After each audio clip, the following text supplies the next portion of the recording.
Tony here from Historic American Homes, and I'm thinking about starting a new series. Maybe it's going to be called something like Adventures in Historic Architecture or something like that. Anyway, I got the idea because I received my book in the mail. This is a book I have been searching for years. I don't remember exactly how it came to my attention, but quite a few years ago, I've heard about this book, saw some images from it, and I was finally able to track down a copy. 1926, Pencil Points Press. The Smaller Houses and Gardens of Versailles.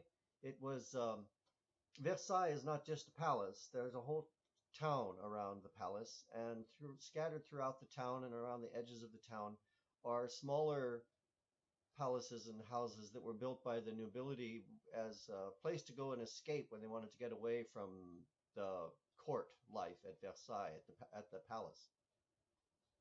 So this beautiful book has arrived in the mail, and I'm so excited to have it.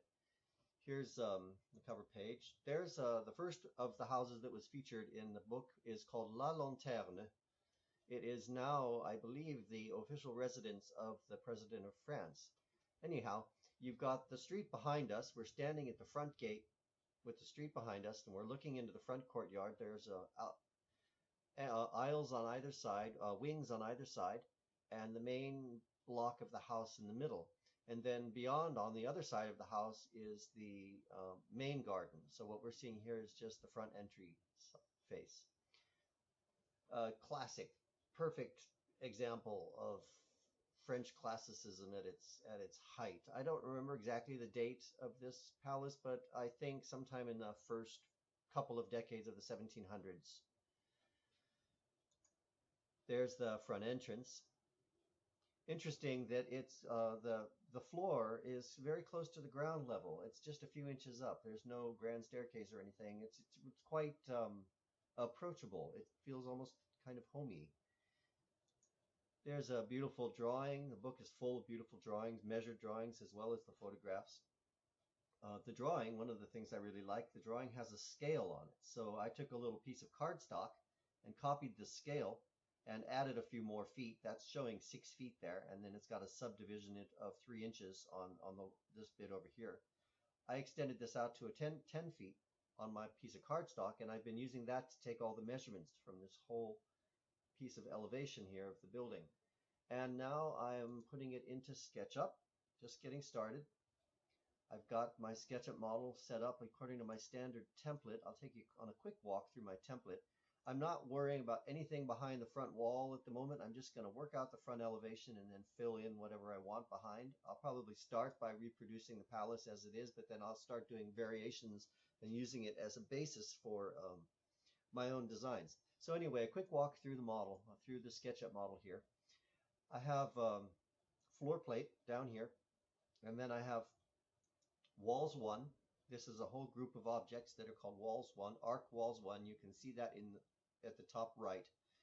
It's tags that I use. These are my tags, and so I have a tag called arc walls 1, arc walls 2, concept finishes, concept structure. So I've got walls 1 below, walls 2 above, and then within the group, I'll go into walls 2 here. I have one group which is structure, so concept structure, and that's my actual wood framed wall, just the actual thickness of the wall framing. So this is going to be it's usually like a 2x6, so that would be 5.5 inches, and I do it that way because the carpenters, when they're framing a house, they want to have dimensions based on the actual framing. They don't want to have the plywood on the outside or the sheetrock on the inside or whatever finishes. They don't want to see the dimensions for that stuff. They just want to frame. They want a dimension based on the framing. So that's my structure layer. That's my structure group tag.